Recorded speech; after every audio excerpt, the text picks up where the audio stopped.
সুন্দরবনের বাঘেরা দৈনিক 5 থেকে 7 কেজি হরিণের মাংস খায়, তবে সুযোগ পেলে বড় পুরুষ বাঘ আরও মাংস বেশি খেতে পারে, যার বর্তমান বাজার দর আনুমানিক 10 থেকে 15,000 টাকা। যদি গরু বা মহিষের মাংস খায়, তারও বর্তমান বাজার দর প্রায় 10,000 টাকা। ভাবুন, প্রতিদিন 10,000 টাকার খাবার খাচ্ছে সে, অথচ বাঘের কোনো ইনকাম নেই, কোনো চিন্তাও নাই।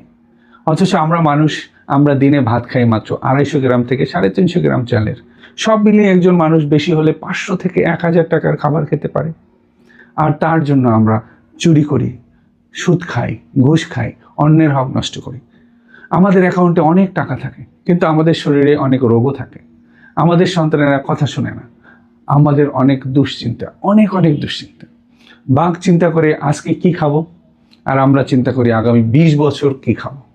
বন্ধুরা, আমাদের জীবনের এই অদ্ভুত ভারসাম্যহীনতাটা লক্ষ্য করেছেন?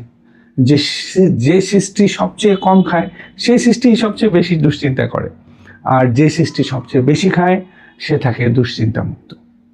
কোথায় ভুল হচ্ছে? ভুল হচ্ছে আমাদের ইমানে, আমাদের বিশ্বাসে। আমরা বস্তুকে আমাদের রিজিকের মালিক বানিয়ে দিচ্ছি।